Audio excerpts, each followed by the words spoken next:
The guy I've been with for 7 years just told me that he needs space to think about what he's doing in his life, if he thinks our relationship should continue.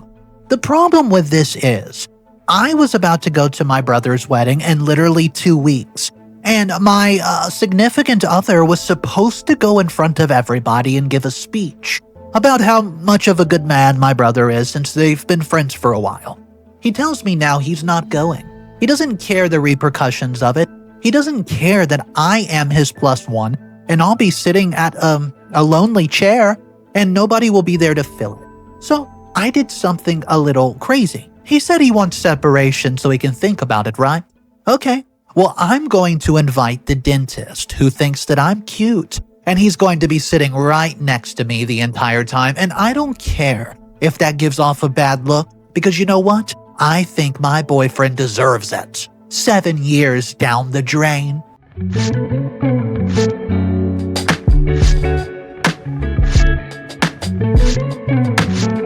My boyfriend of 7 years just told me he, quote, needs space. 3 weeks before my brother's wedding, where he's supposed to be my plus one.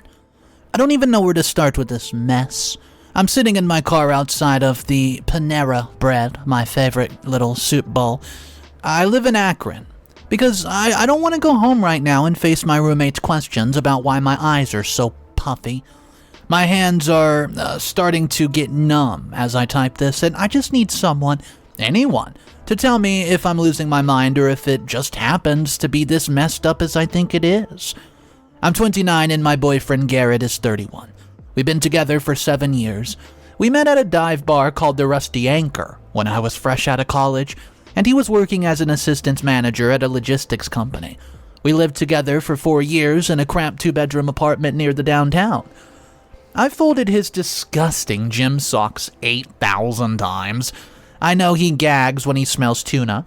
He knows I sleep with my mouth open and sometimes drool on the pillow. We've been through his dad's heart surgery, my mother's rehab stint, and 3 job losses between the two of us, and a global pandemic, might I remind you. This man has seen me throw up Taco Bell in our bathroom sink when I had food poisoning and could not make it to the toilets. That's the level of intimate that we're talking about here. My younger brother Dustin is getting married in 3 weeks' time. The wedding is in Hocking Hills at this gorgeous venue that costs more than my car is worth. My entire extended family will be there, aunts and uncles flying in from Phoenix, my 87-year-old grandmother coming up from Florida despite her bad hip. Everybody knows Garrett. He's been to every family Christmas for the past 5 years. My conservative Uncle Roy literally calls him son and asks his opinion about car engines even though Garrett doesn't know crap about cars. My mom has already altered my dad's old suit to fit him because Garrett could not afford to rent a tux right now. The place cards are printed, his name is on them, Garrett plus Mallory at table 4 with my cousins.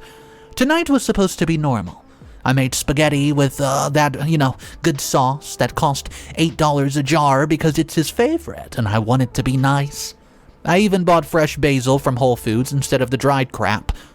He came home from work at about 6:30. I could tell something was off immediately. He kept checking his phone while we ate, barely touching his food, and his jaw was doing that clenching thing. You know, when he's anxious. The apartment smelled like garlic bread, and he didn't even comment on it, which should have been my first red flag because that man is obsessed with carbohydrates. Finally, I asked him what's wrong. He sat down his fork, and I remembered the exact sound it made against the plate and said, "Mal, we need to talk." My stomach dropped to my knees. Nobody ever follows a "we need to talk" with a good news. He started rambling about feeling stuck and needing to figure himself out. How he's been going through the emotions for months while I was planning our little Halloween couples costume. We were going to be Beetlejuice and Lydia. I already bought the striped suit. While we were shopping for Dustin's wedding gift together, while we literally, this morning had some fun. He's been feeling stuck, huh? Here's where it gets absolutely crazy. He says that he needs space to breathe and wants to take a break, but, and this is a direct quote, not break up, necessarily. Just pause and see how we feel in a few months. Like this is a field trip or something. See how we feel in a few months? Like we're on a Netflix show that he can just stop watching and come back to later. When I brought up Destin's wedding, his face goes white. He literally forgot? Forgot? The wedding we've been talking about since January, the wedding where he's supposed to give a toast because Dustin asked him to say something as, quote, basically my future brother-in-law. But here's the part that made me walk out. He said, can't you just tell that I'm sick? Food poisoning or something? He wants me to tell him that he has food poisoning, lie to my entire family, have an empty seat next to me at my, only sibling's wedding, and field questions all night about where he is, watch my grandmother's face fall when she asked about that nice boy Garrett, all because he needs to find himself. 7 years, and he can't even show up for 3 hours in a borrowed suit to save me from humiliation? I lost it. Started ugly crying, the kind where snot runs down your face. I asked him if there's someone else, and he swears there's not. But he took way too long to answer, like a full 3 seconds of silence while our pasta got cold. I asked him where this is coming from. He said he's been doing some thinking, and realized he's never really been alone as an adult. Went straight from living with his parents to living with me. Okay, fair, but why does his quarter-life crisis have to explode 3 weeks before the biggest family event of the year? You want to know the most pathetic part? I begged him. I actually got down on my knees and begged him to just fake it for the wedding. Pretend everything is hunky-dory for 1 weekend. We can figure out our crap after, and take his space in October. I don't care. But please don't make me do this alone. My voice cracked when I asked him. I'm pretty sure I had sauce on my chin while I was pleading with this man I've built my entire adult lifehood around. He said he would think about it, but he needs to be authentic to his journey. And showing up at the wedding would be living a lie. Oh my gosh, his journey, authenticity. What about my dignity? What about the 7 years I've invested in this relationship? What about the fact that I turned down a job in Columbus 2 years ago because he didn't want to relocate? I'm supposed to just show up alone, smile for photos, and pretend I'm fine while my Aunt Linda passively aggressively asks when it's, quote, going to be my turn to walk down the aisle. Dance alone during the couple's dances and watch my brother and his fiancée Natalie look at each other with that disgusting pure love while I'm sitting at table 4 with an empty chair and 2 plates of food. The thing is, I don't even know if I want to fight for this anymore. But I need him at this dang wedding. Not because I love him, honestly right now, I just want to key his Mazda. But because the thought of explaining his absence, of being pitied, of watching my mother try to comfort me while she should be focusing on Dustin, it makes me want to throw up. So I did something either very stupid or very necessary. I told him if he does not come to the wedding, I'm telling everybody the truth, everything. How he forgot about it, how he asked me to lie, how he's choosing his journey over basic human decency, and I'll tell his brother Nathan, who talks to us every day. I'll tell our mutual friends, and I'll do it. I'll make sure everyone knows exactly what kind of person he is. He called me manipulative, said that I was showing my true colors, and I laughed so hard I started to hiccup. My true colors? After 7 years, my true colors are expecting him to honor a commitment that he made months ago. I'm in my car now, and he texted me twice. He said we should talk about this rationally, and he said you're being emotional. I want to throw my phone into the river. I want to show up at the wedding with the hottest man I can find on a dating app in the next 3 weeks, and I want to burn that stupid Beetlejuice costume. I want my 7 years back. Am I insane for considering going scorched earth if he doesn't show up? Should I just accept the humiliation and move on? Or should I make sure everyone knows exactly what Garrett's seat is empty for at table 4? I don't know. I'll be back for an update, I suppose. What's up, everybody? Oh man, today's story is jam-packed with drama. The first update came exactly 5 days later, and I'm going to tell you right now, oh man, things are going to escalate.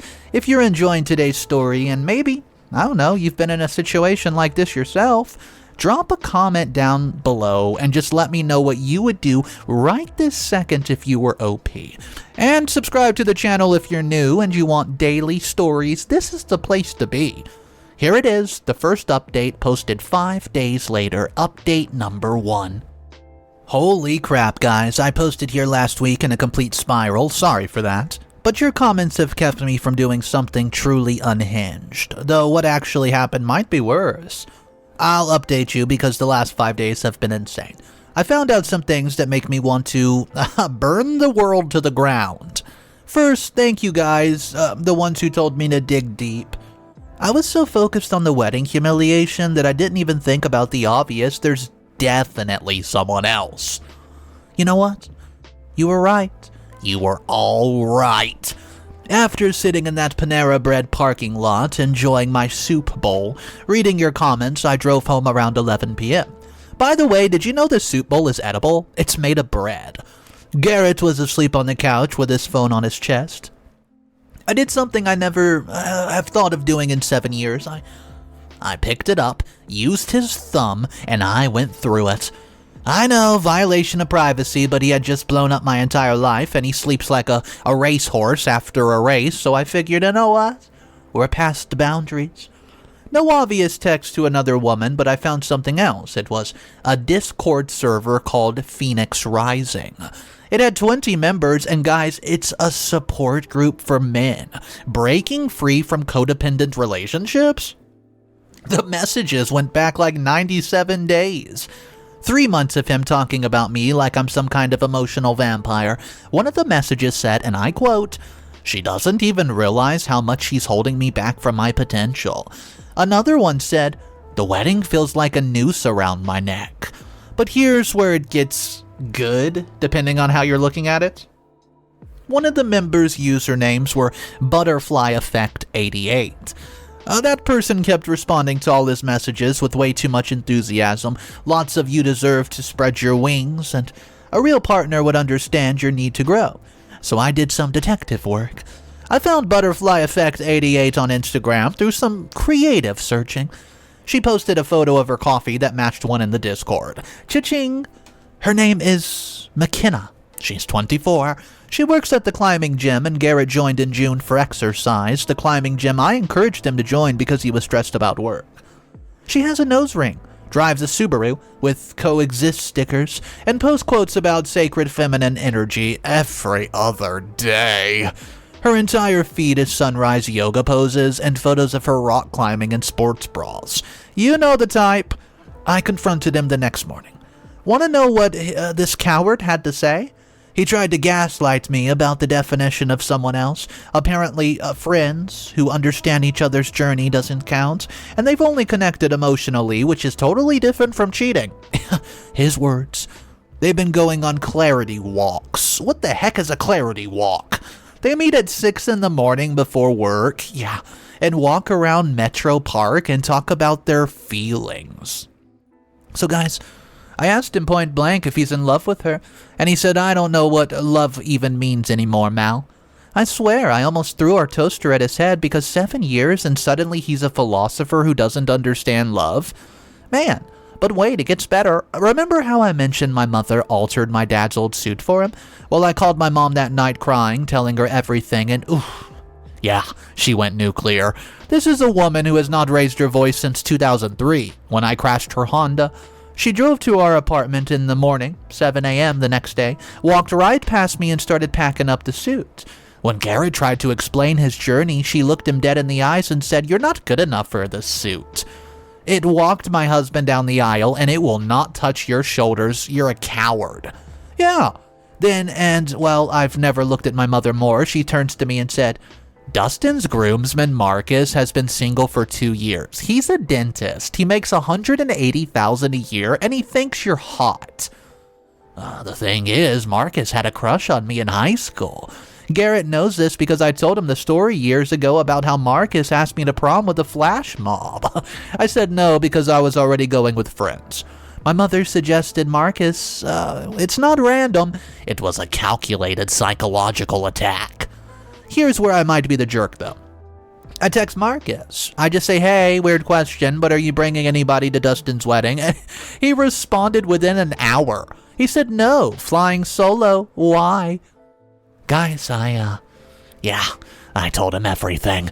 The 7 years, the last-minute abandonment, McKenna and her clarity walks, I spilled the beans.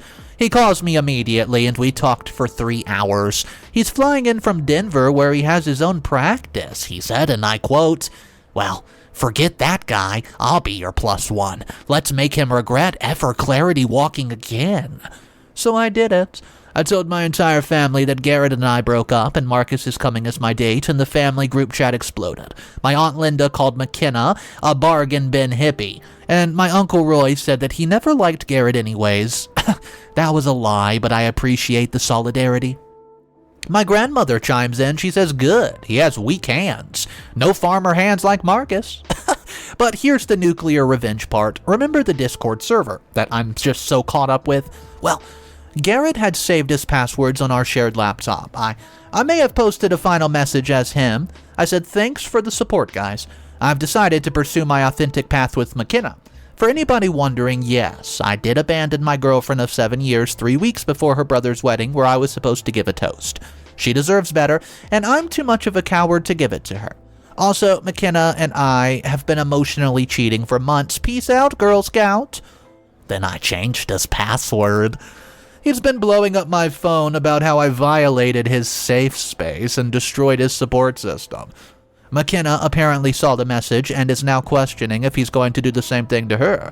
The gym banned him for inappropriate conduct because someone from the Discord works there and reported that he was using the gym to hunt for vulnerable women. Might have been me who suggested that. Yesterday, he shows up at my work. See, I'm a marketing coordinator at a nonprofit. He came with flowers, trying to apologize, and security escorted him out because my coworker Beth, who is an angel, told him that he was a stalker. He's staying with his brother Nathan, who apparently calls him an idiot, and is charging him rent. The wedding is in 2.5 weeks, and Marcus has been texting me funny memes and outfit options. We're going as Morticia and Gomez Adams to my company Halloween party, and Garrett can take his clarity walk straight to hell. Am I being petty? Absolutely. Do I care? Not even a little. Update number 2, posted a day after the wedding. I'm writing this with the worst hangover of my life. My feet are destroyed from dancing for 6 hours straight, and I have 47 missed calls from Garrett. The wedding was yesterday, so buckle the hell up, because this is going to be long. First, let me tell you about the 2 weeks leading up to the wedding. Marcus flew in 4 days early to, quote, sell this thing properly. This man committed to the bid so hard, I almost feel bad for old Gare Bear. Almost. He got a fresh haircut, bought a new suit that cost more than my rent, and spent hours learning inside jokes about my family from my bro. He memorized my grandmother's birthday, my mom's maiden name, and even watched a YouTube video about the specific type of farming my Uncle Roy does so they could talk about corn yields. Meanwhile, Garrett went completely off the rails. He started showing up places like the grocery store, the coffee shop near my work, even my yoga class. He's never done yoga in his life, people. Each time with increasingly desperate attempts to win me back, and he wrote me a song. The man who once told me Ed Sheeran was too sappy learned guitar and wrote a song called Mallory, My North Star. He performed it outside my apartment at 3 a.m. Tuesday night until my neighbor from 3B called the cops. He also started a competing narrative on social media. Posted these long, philosophical captions about growth and finding yourself through loss with black and white photos of him staring pensively at a lake. McKenna dumped him via Instagram comments. Yeah, that's the world we live in. This is the exact toxic behavior my therapist warned me about. Also, you're 31, posting selfies with quotes. Like, come on, grow up. It got 287 likes, including one from his own mom. Now, the wedding, Marcus and I agreed to keep things platonic. Just make Garrett jealous from afar if he somehow shows up, but Marcus, this beautiful man, put on an Oscar-worthy performance. Are you sure he's a dentist, or is he the next Tom Hanks? He introduced himself to everyone as Mallory State, but hopefully more soon if he plays his cards right. He slow danced with my grandma. He did the electric slide with my cousins, and he gave some impromptu toast during dinner that made 3 people cry, talking about how some people are lucky enough to recognize a treasure when they see it, and some fools let them slip through their fingers. Everyone knew exactly who he was talking about. Then at 9 p.m., right as the DJ was playing September by Earth, Wind, and Fire, Garrett shows up. This man crashed my brother's wedding, and let me tell you what he did. See, he was wearing the suit my mother had altered, which he must have stolen from her house. Security tried to stop him, but Dustin, sweet drunk Dustin, said no. Let him in. This'll be good. Garrett made a beeline for me on the dance floor, and Marcus stepped in front of me, and I swear it was like a movie. Garrett said, I need to talk to her. I love her. And Marcus said, you had 7 years to love her properly. And the DJ actually turned the music down. Everybody is watching. Then Garrett dropped to one knee. He proposed. He proposed at my brother's wedding with a ring that I know he bought for me 2 years ago and hid it in his sock drawer because I found it while putting away laundry and pretended I didn't see it, waiting for him to propose properly.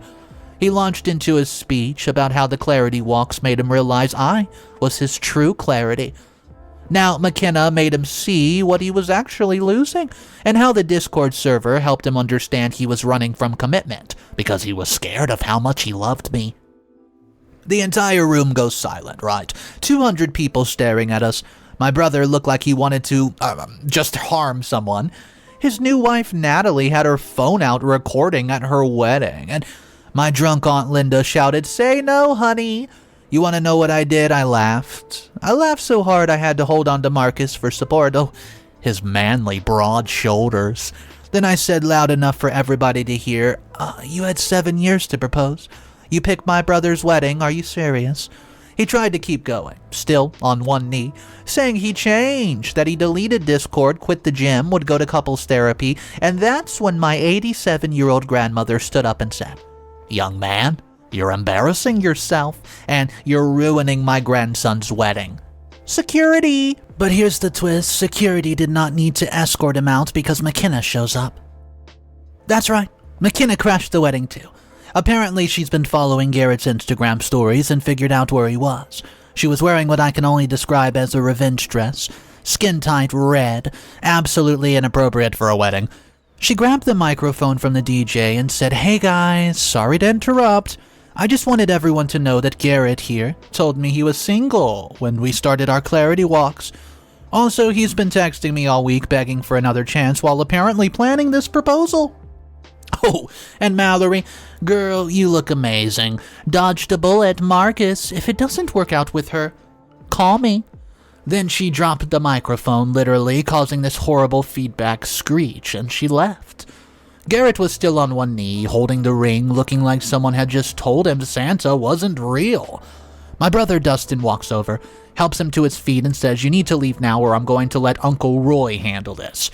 Uncle Roy was already rolling up his sleeves. As Garrett was leaving, he tried exactly one more time. "Mal, please, we have 7 years of history."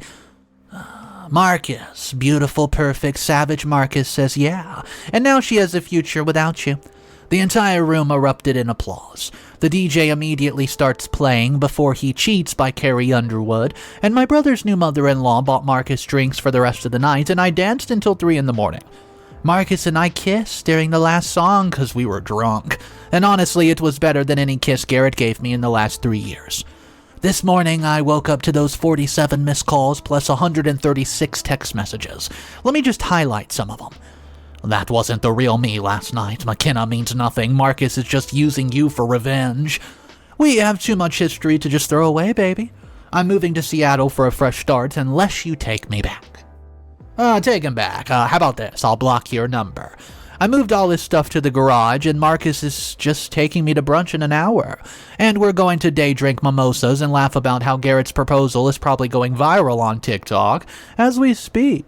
Natalie's video already has 2 million views. 7 years wasted, maybe, but watching Garrett get humiliated at the exact event he tried to skip. Priceless. McKenna calling me a bullet dodger in front of my entire family is incredible. And you know, Marcus whispering Garrett could never, while spinning me on the dance floor, is what I call the chef's kiss. I know I'm probably a horrible person for how this went down. I know that I should feel bad about the Discord server thing, about calling security at work, about letting my entire family roast him inside of the group chat. But you know what? He was going to let me sit alone at my brother's wedding because he needed to find himself. Well, he found himself all right alone, humiliated and blocked. Marcus is staying in town for another week. We're going to take some clarity walks of our own. Probably won't lead anywhere serious, but at least he knows how to show up when it actually matters. Alright guys, that was an insane story. I'm glad that OP was able to get away. And I have to agree with a lot of the comments that I think this guy was a jerk. Anyways, there's 2 comments I want to go over, and we will talk about, well, which one you guys agree with the most. The first comment says, listen, every single person dragging OP needs to shut the heck up. Realize this man emotionally cheated for months while living in her apartment, eating her food, and planning to abandon her at a massive family event. He traumatized her with this wannabe philosophy crap, tried to gaslight her about connections, and then had the audacity to crash someone else's wedding to propose. She gave him 7 years of her life, turned down career opportunities, and he repays her by chasing after some 24-year-old yoga instructor who probably thinks The Alchemist is deep literature. OP is a queen for destroying his Discord and letting Marcus show him what a real man looks like. Garrett deserves every ounce of humiliation he got, and honestly, OP went too easy on his pathetic butt. Guys, that was comment number 1. Let me know in the comment section down below if you agree with that comment. And here's the second comment. OP is just as toxic as Garrett, and everybody celebrating this trashy revenge needs therapy. She illegally accessed his computer, violated his privacy, weaponized her family against him, and deliberately orchestrated his public humiliation at someone else's wedding. She admitted that she found the engagement ring 2 years ago and said nothing, playing games instead of communicating like an adult, and now she's rebounding with Marcus, who she rejected in high school, keep in mind, and is only using him for revenge, which makes her exactly as manipulative as she claims Garrett is. Both of these emotionally stunted children deserve each other, and that poor brother's wedding got turned into their personal Jerry Springer episode. Everybody in this story needs to grow the heck up, especially OP, who thinks destruction equals empowerment. Guys, that comment got a lot of attention because a lot of people did not agree. They said, did you read the same story we did? How the heck is OP in the wrong? But they pointed out how, hey, Marcus was already rejected in high school, so maybe she's just using him for revenge. And also the fact that she found the engagement ring 2 years ago and never said a word. Guys, what do you think of that? Do you think that even matters, or do you think that this commenter is off their rocker? Let me know down below in our comment section, and like always, if you guys enjoyed today's story, drop your comments, your opinions, hit the like button, subscribe to the channel. All that helps out the channel immensely. Have a great day. I'll see you guys tomorrow. And remember one thing, it's cool to be kind. Peace.